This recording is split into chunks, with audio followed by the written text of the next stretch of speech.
But Mr. Frazier, how are you? I'm doing well. I'm doing well, Ness. Well, pleasure to have you on the show. Long time coming. Can I get the help with the pronunciation? Is it Dwight or is it something else? My correct name is Dewith, Oh, like DeWitt. D. DeWitt. Yeah, Dewith. Yes, but most people call me Dwight. I'm comfortable with both. Nah, we're gonna go with DeWitt. That's not hard to pronounce at all. So, first and foremost, Mr. Frazier, thank you for coming on the show. Excited to definitely interview you, man. I had no clue how intertwined you were with this sport. I've been having your son on the show, and once we learned, I kind of felt like he needed to be propping you up more, man. You've done so much. I'm very fortunate. I've had some young kids come my way that's really brought me a long way. I've coached in 3 Olympic Games.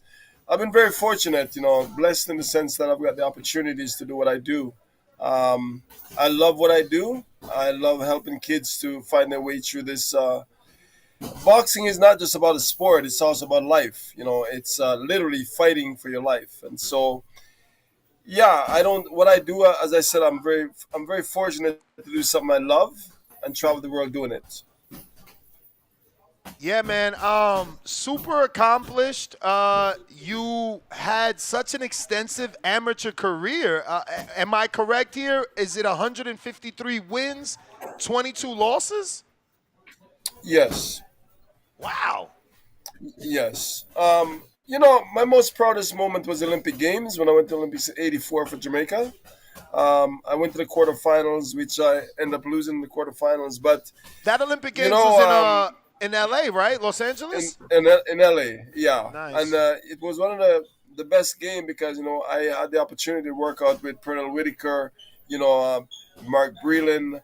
There was also Holyfield was there.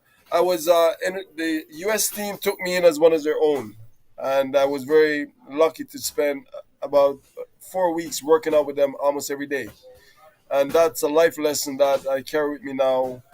It's helped me along my way in coaching and also in instilling the will to win and also confidence in fighters, because what I learned from the '84 Olympic team was they all had dreams and they all believe in themselves.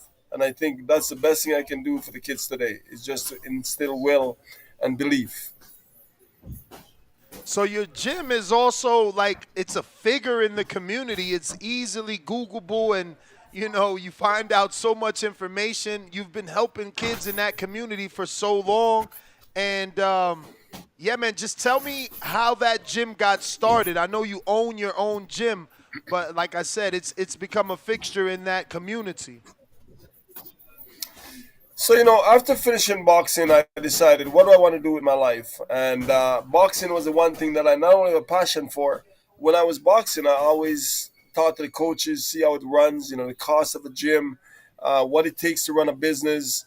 And when I retired from boxing and decided to run a gym, I remember my coach telling me it's a rough business. He said you can't make money doing this business, especially training fighters. And I looked at him and I said to him, I'm going to make it work. And my first gym I opened was 1987. And my goal that year was to have 500 members. And that year I had 580 members. And what it taught me was that people need a place to be, but they also, when you know somebody's name, when somebody walked in and I said, "Hi, Ness, how you doing? How was your day?" That was the most gifted thing I had. And I learned so much from that because when people come to me, they feel that it's personal. They feel that I care. And actually, I do. So, a lot of gyms say, is your membership, is it in good standing, whatever. People walk in my gym every day and I said, work out. I'll see you in my office after you finish working out. And they come and they always come back and they bring friends. And I don't know how to explain it. It's something I love doing. And I'm also blessed to have some good athletes in my gym. I've always had good fighters. I've always had good Olympians. I had Troy Ross in the '96 Olympics. I had Mark Simmons in the 2000 Olympics. It's a blessing when you can take a child from nothing and see they grow. And so I've been very blessed with that. Now, what was your reasoning to transition from Jamaica to Canada? Was it just economics, or did you want to leave Jamaica, and for what reason? Well, I came to Canada at a young age. I was 13 years old when I came to Canada, so I spent most of my life in Canada. But that wasn't by choice. That was my mother. My mother was living in Canada, and she brought me to Canada. So I came to Canada by myself on a plane by myself. The first time I saw a plane was when I entered a plane to leave Jamaica, and I left on a plane by myself, and I arrived in Canada by myself. And so it was a great transition. The cold was a little bit difficult to take, coming from a hot place, never seen snow. But to be honest, I really embrace it. I have three boys. Ryan, but I have Joshua and I have David, and all three of them did hockey. They played soccer, they played hockey, they played baseball, they played basketball. They transitioned very well. Do you see yourself ever going back to Jamaica and opening up a gym out there to try to, just cultivate a better pedigree of Jamaican fighter? I would love to do that. That's something I see in my retirement plan. Because Jamaica has so much raw talent, and the reality is they need a place to be. But right now, I've been going to Jamaica back and forth almost every year for the last 20 years. There is no proper gym in Jamaica, and there's no one to train the kids. Most of them come out of Jamaica with just raw talent. If I even look at Ricardo Brown now, that's 12-0 here. Ricardo has never fought 3 fights until he came to Canada in a tournament, because in Jamaica he has one fight and the tournament's over. Um, the talent is so natural there. The kids need, and the country loves it. Like if you go to Jamaica and say boxing, everyone is in. Unfortunately, there's no one there to structure a program, and even when you see the kids who come from Jamaica, they basically make it on their own. Yeah, You man. know. Shout out Nicholas Walters, man.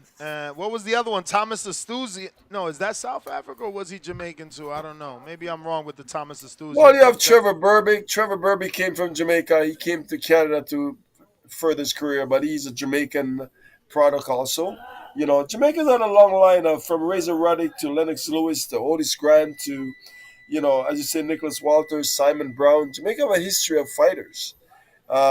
Unfortunately, they all have to leave Jamaica to be something. You know, if you look at the body snatcher, um, he had to leave Jamaica to become something. So the country is full of talent. Unfortunately, there's no forum to grow them there. And I've been going back and forth running camps there over so and so. I remember I was there in 2021, and I was there for 2 weeks. I had kids coming like an hour and a half away walking to come to see me, to come to train, and over like about 60 kids in 1 week. The place was just packed. So they just need someone to be there to guide them. So I was impressed. You said you had a goal of 500. Was that because you ran the numbers and decided based off the numbers you needed 500 members, paying members, in order to have a sustaining business, or did you just have this number, and you pulled it out of nowhere?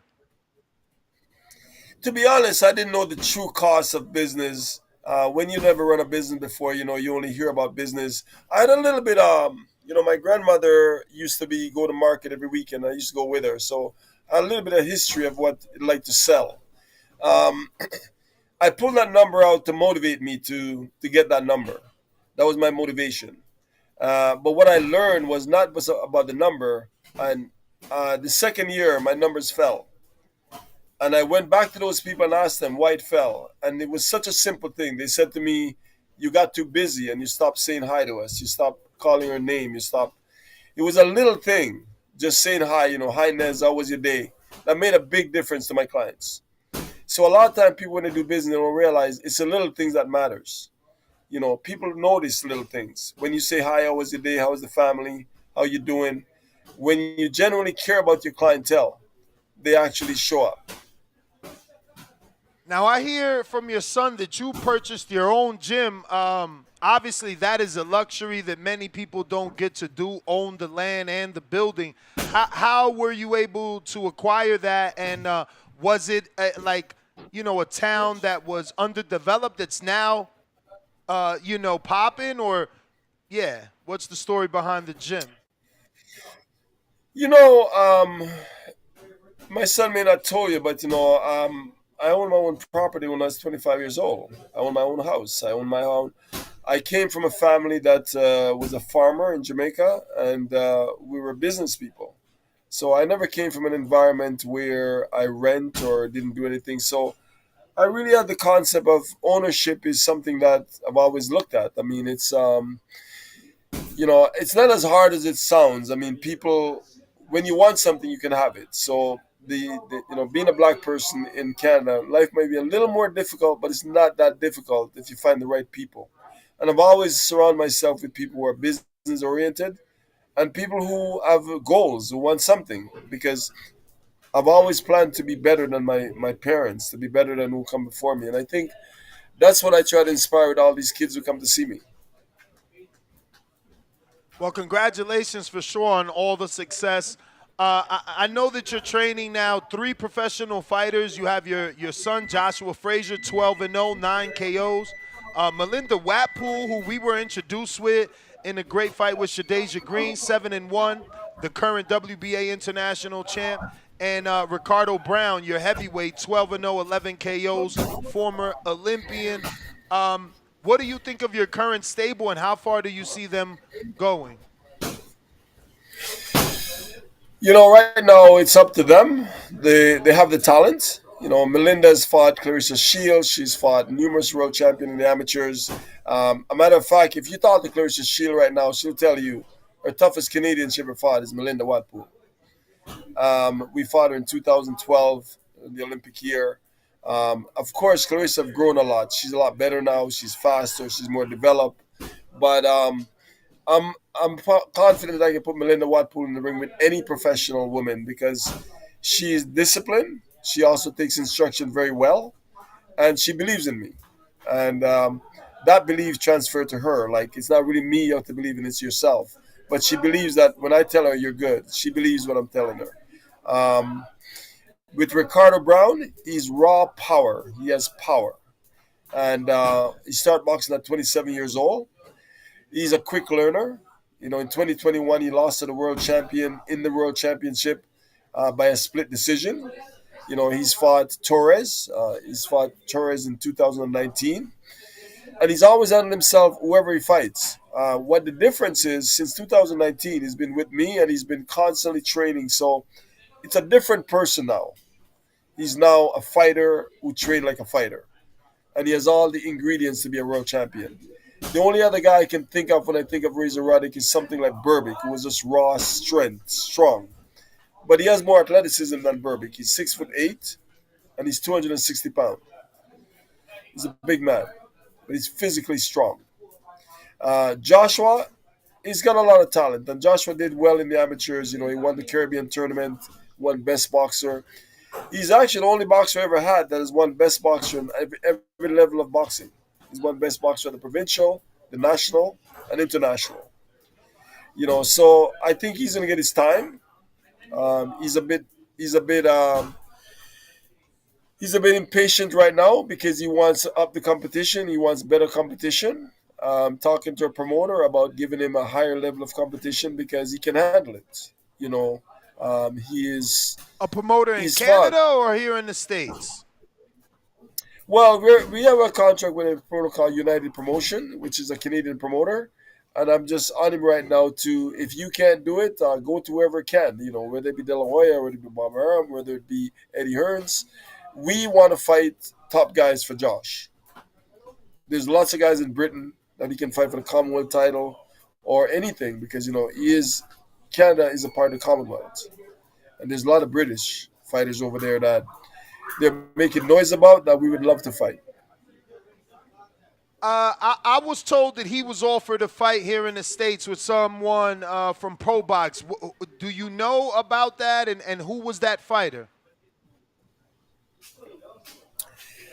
Um, there was an offer to a pro box fight that we accepted, but they just declined. we accept, but they declined.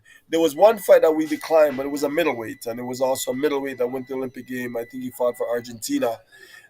Josh is not a middleweight. Joshua So fought at 152 as an amateur. to be clear, the one you turned down, they wanted you to move the middleweight, or he was a middleweight moving down. No, it was a light middle, but they turned the fight down. The fight we turned down was a middleweight fight, which we're not a middleweight, and Joshua can make 147. He's 6'4", but I don't want him to make 47 because he's strong enough at 154. He fought his own amateur career at 152. We've been down there to spar with Troy Isley. We've been down to spar with Jahir Tucker. And if you ask those guys, he's ready for anyone want to put in front of him right now. He's ready. Wait, so you guys went to New York or to Vegas and sparred Jahad Tucker? We spar in New York in not New York but Long Island with Tucker, And and we spar with Isley. was that based off your Jamaican descent? Because I know that Tucker's also Jamaican. His father is. He was born in America, but his parents are, and I had him on the other day, and we were talking about it. Well, that's a little bit of it, but also I have a very good friend named Russ Amber, who is the owner of Rival, Yeah, and yeah, I know he was the Russ. one that hooked us up.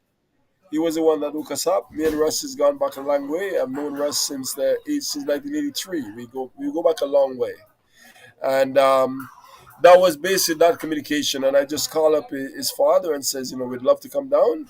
And I went down, and it was great. It was awesome working with Jahir. He's a good talent, but they were shocked that Joshua. They never heard of him, but Joshua can fight. And we All did right. the same with Troy Isley. We didn't feel out of place with Isley. We love his people. They were great. When you sparred Isley, was he trained with Bomac at the time, or was he still with Adams? He just started with Bomac. Oh, okay. It was Bomac's people that were with yeah. And I don't know if this is a touchy subject, but I do want to know, like, you were such a good amateur, but you turned pro and retired so early and suffered 3 losses. Was it mismanagement, poor promoter, taking fights on short notice? Like, why do you get 3 losses so early in your career and then retired so early? I think it was a lack of proper coaching. I spent my most of my amateur career training at the Kronk with Manuel Stewart, and he wanted to be part of my program. And my at the time, my manager and coach here didn't want to have anything to do with that. And so I said to them, listen, if I can't go across the border, which is only 3 hours from where I live, and I used to go there all the time to spar with those guys. So I just decided, if I'm going to stay in this pro game and I can't get the best coach, I'm out. So that was a very difficult decision. It was I didn't see any future as a pro. Man, that has to be difficult, wanting to train with Emmanuel Stewart and being accepted and not being able to do it. Well, times have changed because maybe now I would just go and do that. But there's come loyalty, and sometimes that's part of my. I'm a very loyal person, which means if I sign a contract with you, I'm gonna obey it. And so anyway, it wasn't Nez. It may be best because what I do now, I think, is what I'm suited for. I get along very well with kids. They look at me like they have a lot of respect for me, and I ultimately have the same respect for them. And the kids right now need some support in the gym. They need some support in life because there's not a lot of leaders to help them out there. So I'm assuming you found a way to make the gym successful, because I was asking Ryan, was he going to be, your predecessor? Was he going to try and follow in your footsteps? What's going to happen to, Frazier Boxing Studio once you decide you're done? Well, I'm hoping that maybe Joshua or someone will take it over because, it's a gym that has a good name. We have a very good reputation. And, you can make boxing work. A lot of coaches say you have to only have personal training. You can't train fighters. Fighters are no different from, I can imagine, if you play baseball, soccer, hockey. Athletes are a challenge because they're high adrenaline. Their egos are really high. And you really just got to find a way to work with that. But like anything else, you got to find a way that makes it work. They know I got the bills to pay, and they know also sometimes I can't work with them because I have to take care of a client. And some of those clients are also the ones who are helping me with them. So some of the guys that I train personal training are also the guys, if I said, listen, I need some money to go to training camp, or my fighters need some support, those are the same people that are helping out. So it can work. For sure, man. That's one of my dreams is to open up a gym, but I'm trying to follow in your footsteps. I want to own the land so that I don't got to worry about that rent, because that's I think is the most difficult thing is to keep people in the gym. It's such a difficult thing to do. Is what I'll say. I've been to gyms all around the world, and usually the trainer is paying for the bills because they have at least that one fighter, you know. But if you're just trying to live off of bag beaters, quote unquote, it's going to be difficult to run a serious gym, is what I believe from the outside looking in. You having all these years of experience, can you do both? Can you have, actual fighters that want to learn how to fight and then have your quote unquote bag beaters that just come to exercise and burn calories?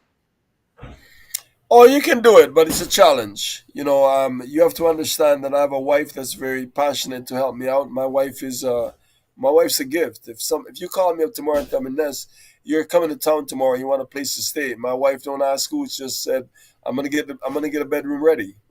That's the kind of wife I have, and I'm very fortunate that I also have space. Anyone who's coming to town, I can always accommodate them. I remember John Scully when he was young. He came here one night and he had no place to stay. My place was that place.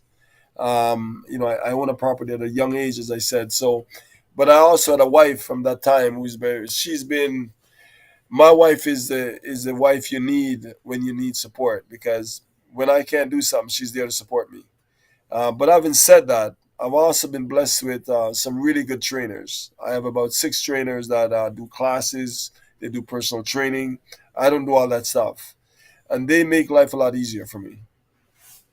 That's great. You That's know, great. Well, I but you got have some. to take yeah, you have to take No, care of them though. oh, Yeah, you have to absolutely. take care of them. Yeah, financially, and also make sure that you know that they have a life. So you have to take care of them. I have a couple questions from the people.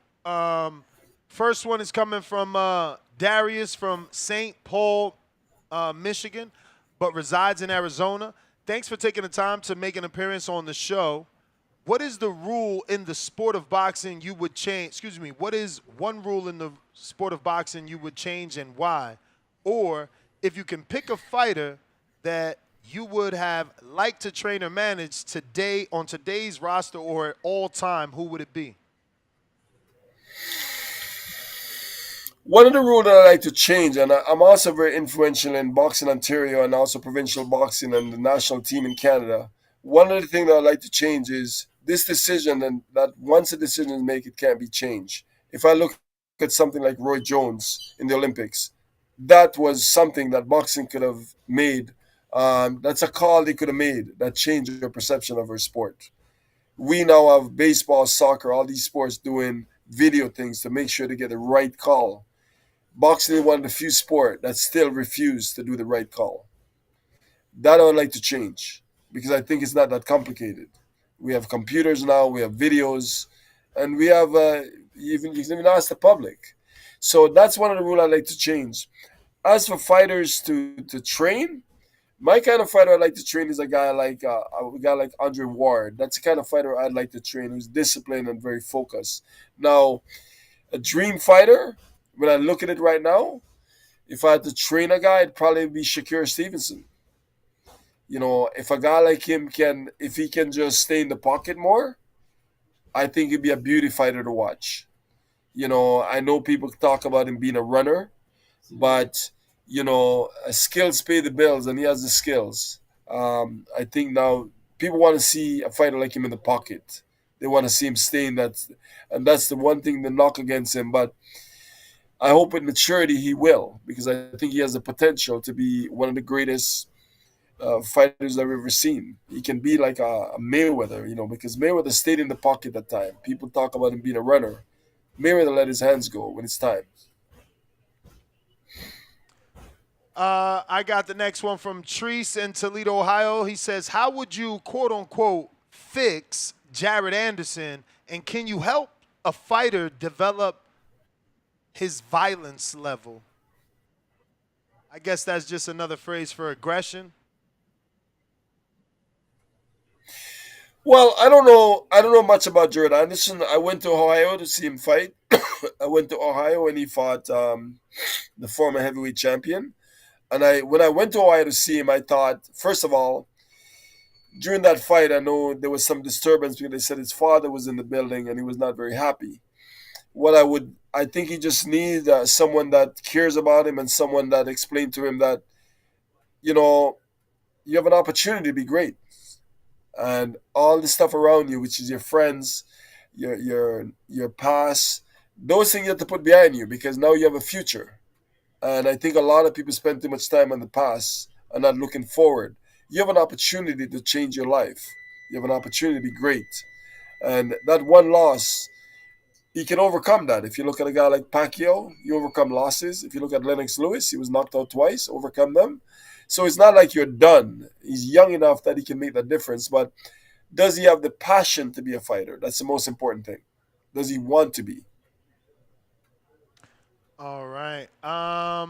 Next one is from Carrie G. What is the most important thing all coaches should consider when preparing for a fight camp?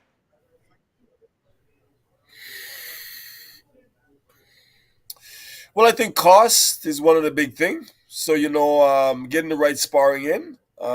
If you have the right, everything in the world now costs some finance. You need money, and also networking. So you need to get the right people to help you out. Because the one thing people told me before I joined the sport is people we don't work together as a unit. We don't help each other. So when you think about fight camp, you need people that you trust, and you also need finance. And finance mean what I mean is that you have to find sponsorship. You have to find people who want to support your group because I think that's what's lacking with a lot of fighters. They don't have money. So when you go to camp, your mind got to be at ease. The bills got to be paid at home. You can't be away and worrying about bills at home. Your fighter need to be comfortable. So when my guys are traveling, I look at my bank account and I make sure that I can pay for the bills so I don't have to worry about nothing. Because when you're money is one of the biggest problems, and when you don't have to worry about money, you can focus on what you want to do and get some rest. Your mind's at ease. You need to be comfortable. You need to be relaxed. All right. Next one is from Malcolm in New York. Got a difficult one. It's the year 2002, and you are part of the HBO boxing team. You, Jim Lampley, Larry Merchant are commentators.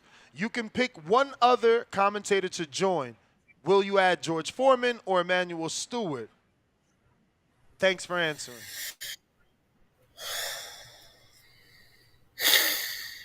Both of those guys are great minds. I mean, you can't debate about Manuel Stewart because the amount of champions he's trained. You know, I know George was a little bit sometime not too in tune with Larry Merchant because I don't think they had a good personality. I think I would have to stay with Manuel Stewart because he was more. He was. I think Foreman think like a boxer, and a boxer has their egos sometimes get in the way of their professionalism. So I think a boxer, for instance, may critique another fighter in a different way that a coach will. So I think I'll have to take Manuel Stewart, but both of them are admirable guy. I mean, George Foreman was incredible, clever in all the things he did in his career. It was extremely clever. Next one is from Donald in Baton Rouge. Who was pound for pound in the 90s? I mean, definitely Roy Jones, right? When you look at James Stoney, what he used to do and how often he used to fight. You know, um, it's hard to debate Roy Jones. The problem is he was like Mayweather. He was always so above and beyond everyone else. In order to be great, you need competition. So people say, There was no Roy Jones was never in a fight where in the 10th round and 11th round you're wondering if he's gonna win or lose. It was already a foregone conclusion. He's gonna knock you out or he's gonna win by a big. It's hard to say, but me personally, knowing Roy Jones and also James Toney, I'd have to give that nod to Roy Jones because I just felt Tony, with all the talent that he had, I don't think he was as focused as Roy Jones. All right. Next one is from Quest in Virginia. What's up? Start, bench, cut. These boxers: David Morrell, Diego Pacheco, Edgar Berlanga. Who would you start, bench, and cut?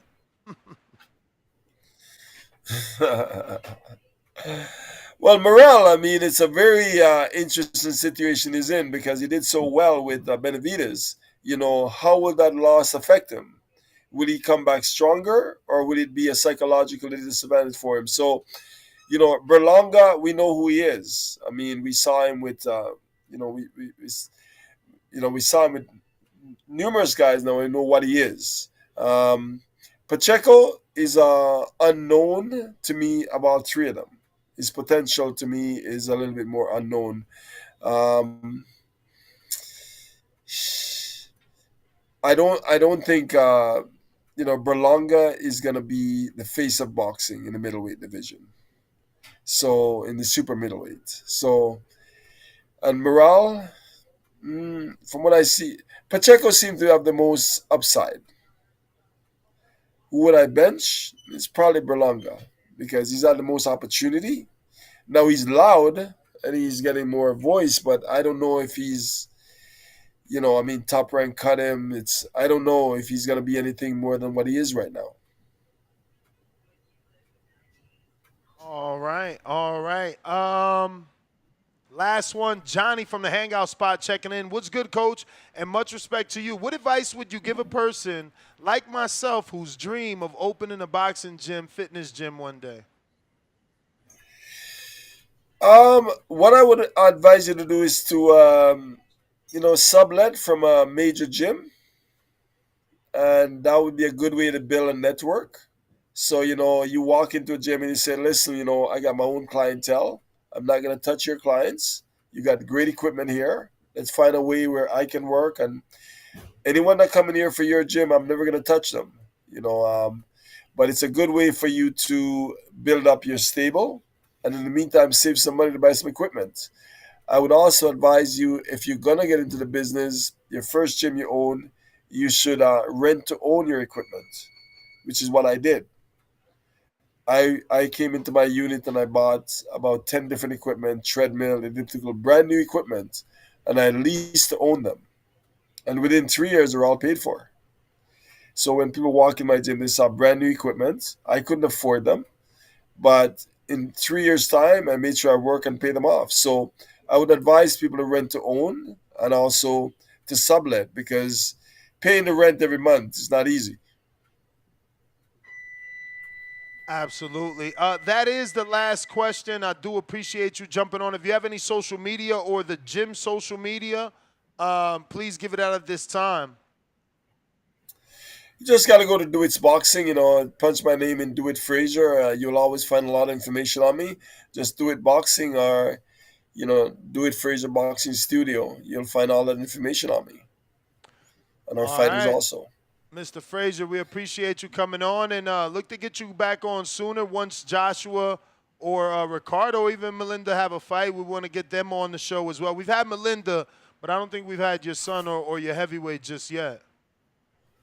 I think you had Joshua on before, but Oh, yeah, we I actually think we're did gonna have be able to Joshua. We did have Joshua. You're right. Yeah, you will. Well, my heavyweight have a big fight announcement tomorrow, so I think you can start looking to do something with him because as of tomorrow there'll be a big fight announcement for him, a life changing fight for him. So it's gonna be So huge let me news, and ask, by tomorrow you'll have this news. was the life-changing fight better than joining the tournament? Because why didn't Ricardo join this tournament with the WBC and Riyadh season?